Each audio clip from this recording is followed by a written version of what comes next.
Anoraniyan Mahato Mahiyan Atmasya Jantor Nihito Guhayam Tamakratuhu Pashyadi Vita Shoko Dhatu Prasadat Mahimanam Atmanaha.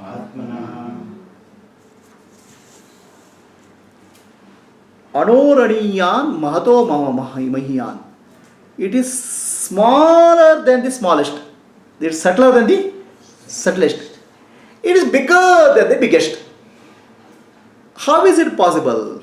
It is told in opposites. Okay, because our mind always thinks in opposites. The self is beyond two opposites. Our mind can only think. So, I love you means I don't hate you. The hate is removed. Mind can only think in the polarities. In psychiatry it's called, it's extreme cases called bipolar disorder. Okay? So your mind cannot think of two opposites together. Mind is polar. It's black or white. He is good or bad. Birth or death. So mind can only think in terms of opposites. So mind cannot think of two things which are simultaneously happening. So is birth is death the opposite of death? Is birth opposite of death? That's what you are understanding. It is not reality. Birth is not opposite of death. Death is born the moment birth is happened. It is the two sides of the same coin. The day you are born, you are slowly dying. The day you are dying, you are slowly born. Because they are together, they are not separate. But mind only can think event as a birth and event as a death. One point. That's the limitation of mind. The day you are born, please understand, you are started approaching death. Death is never separate from birth. Do you understand? Good is not separate from bad. Beauty is not separate from ugliness. You know why? One master was going with a disciple in a beach. The master does a beach walking in the morning with a group of disciples, and everybody walks silently. A new disciple had joined. So the sunrise, there's a beautiful sunrise. The new disciple could not stand. Could not contain himself. He said, "What a beautiful sunlight." The master looked at him, just came back. They went back to the ashram. The master called the other disciples, "Throw that fellow out. He doesn't know what beauty is." The disciple comes and says, "No, sir, it's beautiful. You don't know what beauty is." "Sir, how can you say that?"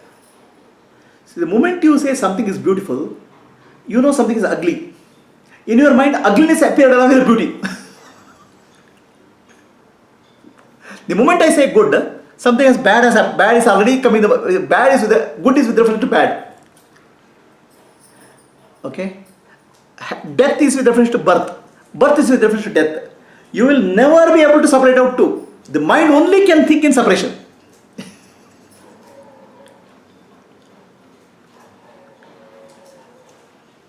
The moment you say something is good, you always say background reference in the mind is something which is not good, bad.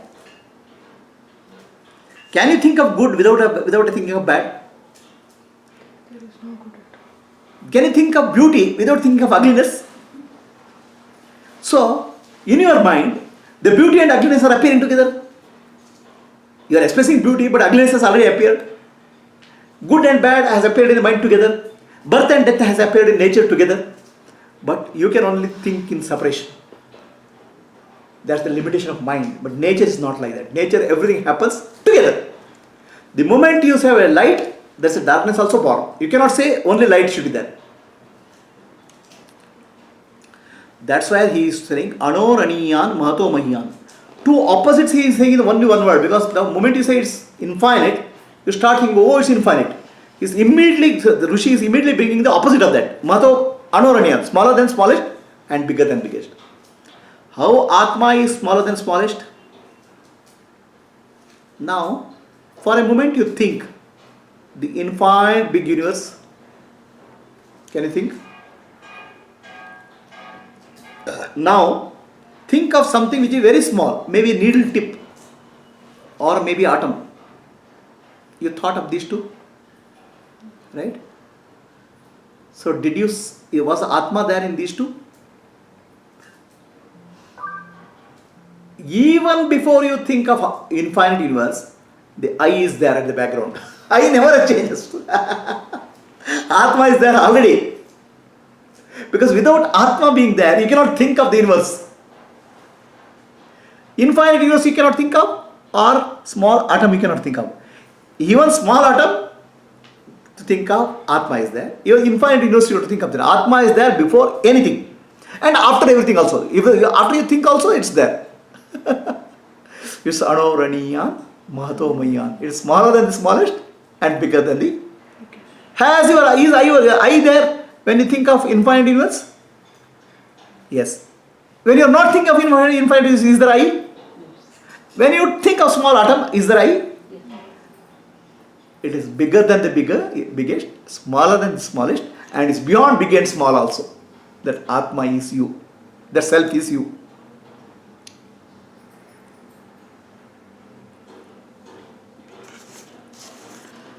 That self, Nihito Guhyayam, where is it? It is hidden in the cave of your heart. It is not somewhere. It is there in the cave of your heart. What is the cave of your heart? Cave normally represents the darkness, where there is no light. In the cave of the heart, the intellect is dark. The intellect, buddhi, cannot function. The buddhi, intellect can function only with the presence of the consciousness. That consciousness is Atma. The consciousness manifested in the intellect is called Chidabhasa. The Chidabhasa is the Jiva.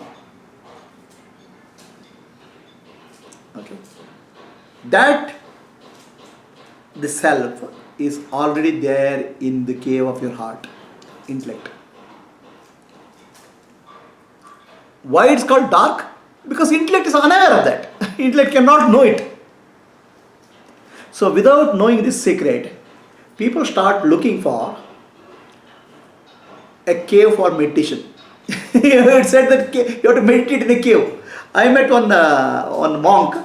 He said, I can only meditate in cave. Why? I mean, nowadays, ancient days I can understand. They didn't have a kutir or something like that. Why cave? This is because a wrong understanding of this word cave of the heart.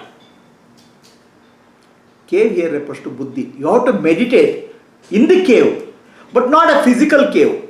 In your mind, the intellect is powered by consciousness, and you have to meditate on that consciousness. And intellect is dark. Intellect doesn't know about it.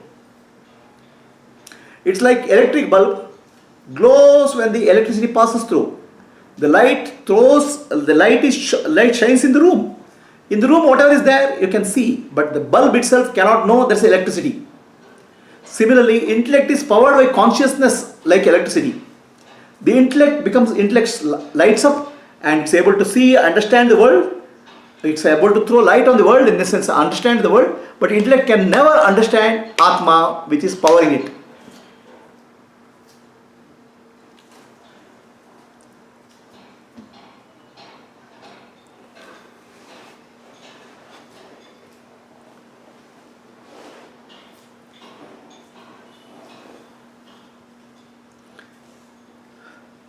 So, Dhatu Prasadat Mahiman Atmanaha.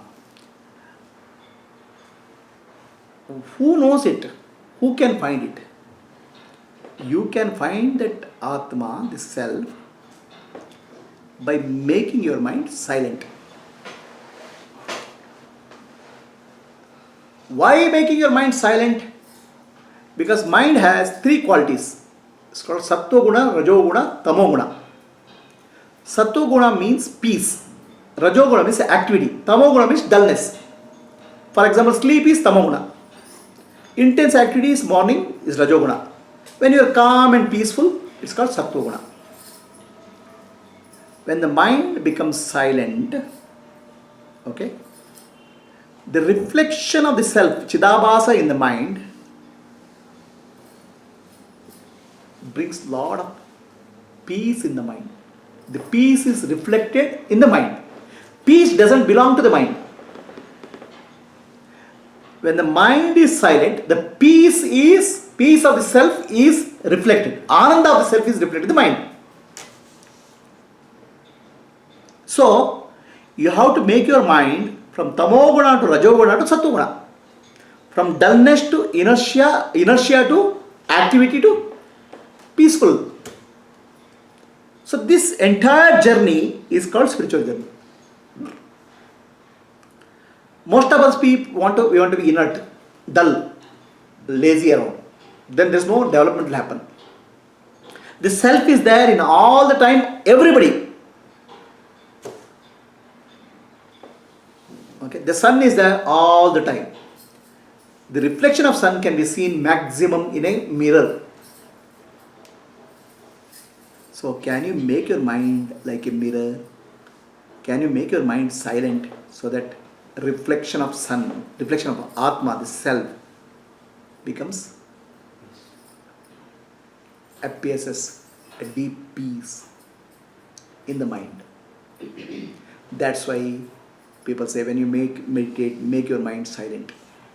Because in that silence of the mind, lot of peace is reflected. The peace doesn't belong to mind. Peace is reflected by the mind. Your face doesn't belong to the mirror. Face is reflected in the mirror. The face of Atma, the face of the self, is reflected in the mirror called mind. But mind is normally moving, constantly moving. Okay? So in dullness, there's no reflection. Dullness is like a stone. Stone, sunlight cannot reflect. Okay?